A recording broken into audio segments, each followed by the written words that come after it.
Okay, let's start with Severe. Her Q Boomerang Blade now scales with total attack damage rather than bonus attack damage. That's good.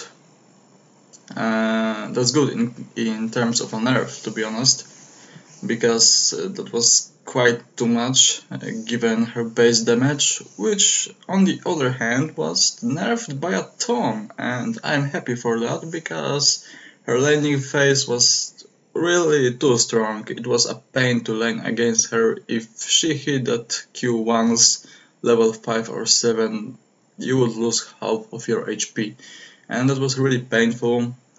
Her late game is still going to be really strong, so don't worry, she's still a good pick. I don't think she's worth a ban right now. The damage follow per target hit reduced to 10%, down from 20. That's okay. As I said, it's going to make her late game stronger, but her laning phase and the mid game are not going to be as good as before the patch. Okay, so the Vayne change, it was mostly directed at people who can play Vayne, to be honest, because a lot of you that maybe do not main Vayne and do not use her so much don't know that you could shoot off your condemn as your second auto attack, and the third auto attack would almost automatically follow up, so you'd get that sneaky third proc. So it's going to hurt only the Vayne mains in my opinion. Fixed a bug where the target will be briefly unable to act at the end of the effect, even if they did not hit a wall. So yeah, I had that a few times. It wasn't that game breaking to me. It's good they fixed it. Condemn now deals all damage after knocking the target back. Wall hits are now displayed as critical strikes. Cool, nothing major. I think overall Vayne is still going to be strong, only her laning phase will be a little bit weaker due to that change. Okay, now to Corki. Phosphorus Bomb, mana cost reduced. Alongside that, Gatling Gun has got its mana cost reduced as well. I think those changes are really directed at his overall character design and his early game. They wanted Corki to feel more like a caster, that he could spam his spells a bit more than he did before. About Phosphorus Bomb, it now lobs a bomb through the air that explodes at the end location, instead of instantly damaging the area, which is pretty good. It's a good tweak, and they increased the range to 825. Let's add to that the time travel is about 1 second at the max range, so I think it's pretty balanced. Now additionally grants vision while the missile is in the air. Pretty good, you can check a lot of things with that. His ultimate total attack damage ratio increased to 20, 30, 40%. It's going to make his mid game a bit better, and his late game is going to jump a few steps. I think his late end game will be even stronger than his early and mid game now. Due to that change, his poke will be ridiculous in my opinion. And I think that's pretty much all about Corki right now. Okay, the Doran's Blade cost reduced to 440, that's pretty swell. You can take a mana potion if your champion is mana hungry. Like, it's going to be really good on Lucian, for example, or Corki. The attack damage reduced to 8, it doesn't matter. Basic attacks now restore 3 health for ranged champions, I'm sorry. That's going to hurt your sustain a little, and I will get to that when we hit the Masteries and runes. The longsword cost reduced to 360. I think going longsword against Caitlyn alongside 3 potions is going to be a way better option than going Doran's Blade, but I might have to test it and I'll inform you in a second. All items building out of longsword have had their combined cost increased to accommodate. Okay, that's obvious. So all in all, nice changes. I think the change to Vayne wasn't that necessary, but it's okay. The nerf to Sivir was good, I really liked it, and the changes to Corki are going to make him feel a bit better and smoother as the game progresses, I think, and a lot of people had problems with that. So, okay, let's jump into the next thing. So, the Masteries, you take Fury if you want attack speed, and you take Sorcery if you want cooldown reduction. In my opinion, cooldown reduction will always be better, especially on casters.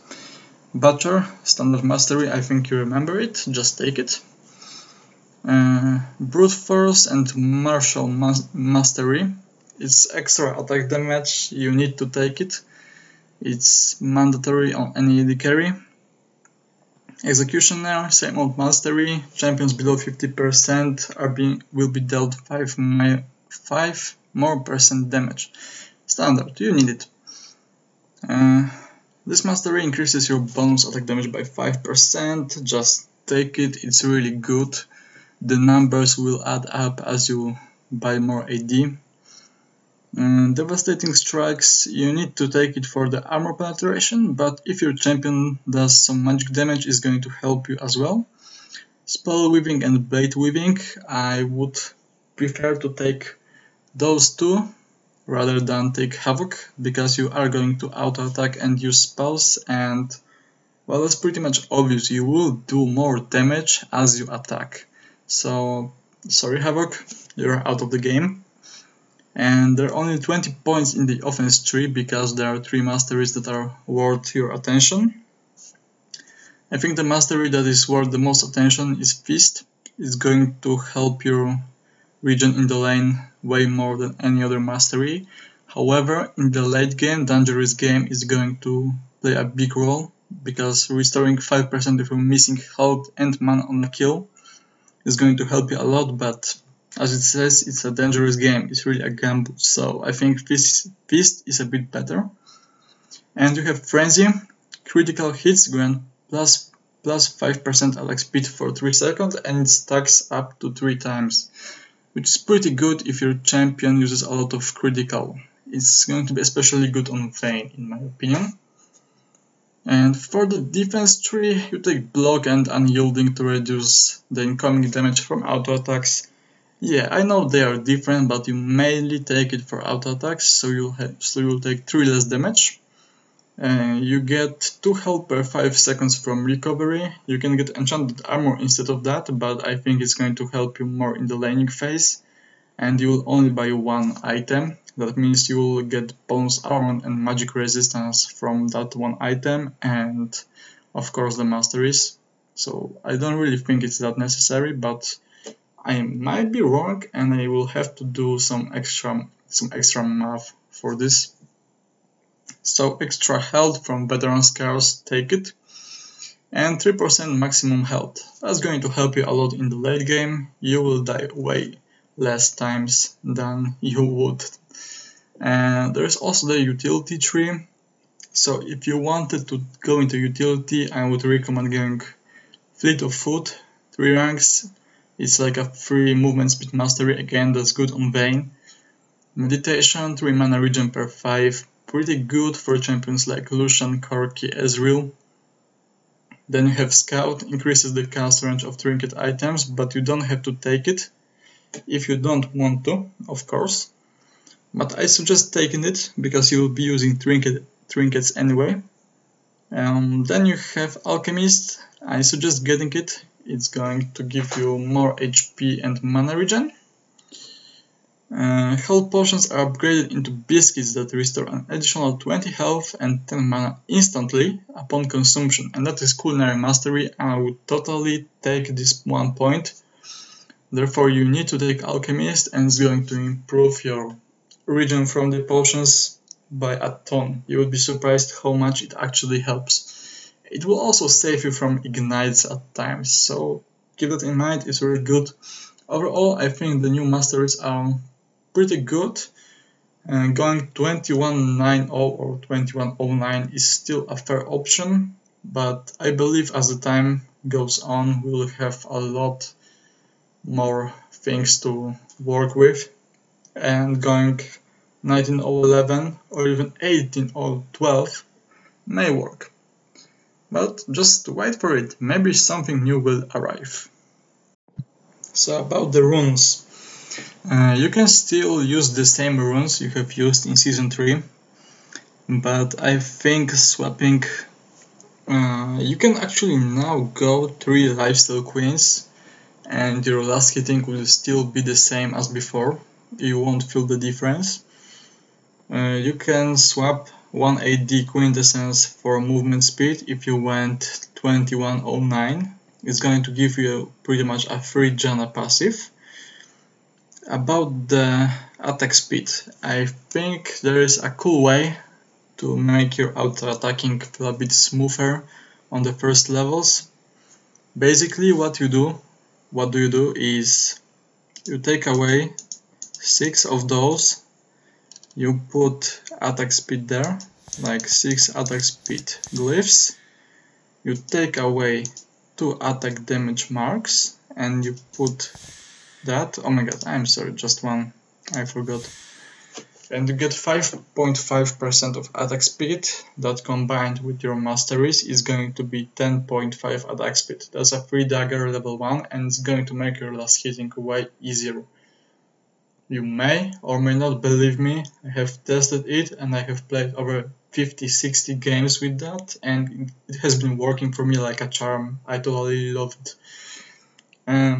About the AD, it's not that much needed because you get 55% extra AD from all the bonus AD you get, therefore it doesn't matter as long as you keep on buying items. And you may want to take some armor penetration. It's going to be really helpful because no AD will have just armor penetration built in unless he gets a brutalizer. So food for thought, you can play around with masteries and runes, especially with runes and that one quintessence. It will still take some time to adapt to those changes, but I think they're pretty good and Riot has made them into the right direction. Okay, so about the AD carry tiers, I think God tier is at the moment Caitlyn, Lucian and Corki. I think the reasons for Caitlyn are pretty obvious. She's one of the strongest, if not the strongest AD carry throughout the game, and if used by the right person, she can really wreck teams easily. There's also Lucian, he has gained a lot of popularity lately. He has also been a 100% pick and ban in OGN, which is pretty funny. His kit is... he's pretty much a lane bully, and if he wins that lane, he will snowball so hard, it's just stupid. His ultimate, the calling, can clear a wave easily. He makes a really good pusher or simply a defender.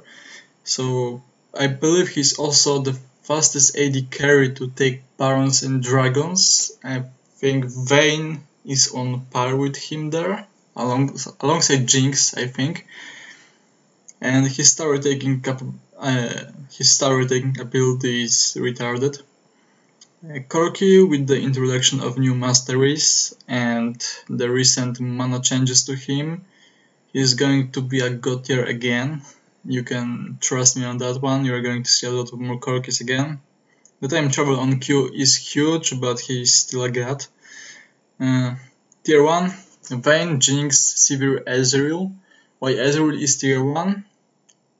The recent masteries are going to boost his damage by a lot. He's also going to be able to pretty much just fight on par with tier 1, even god tiers. Sivir, she was nerfed, but her ultimate, her split push ability is still amazingly strong, and therefore she deserves tier 1. Jinx, still amazingly strong pick, her W hurts way too much. She may have no escapes, but her E and the movement speed boost from the passive is really great for escaping. She has a global ultimate which takes up kills like none other. Also, the attack speed buff on her Q is pretty retarded. You can push towers way too easily with that Riot Please nerf. Vayne, I think Vayne did not drop out of tier 1 since she was released.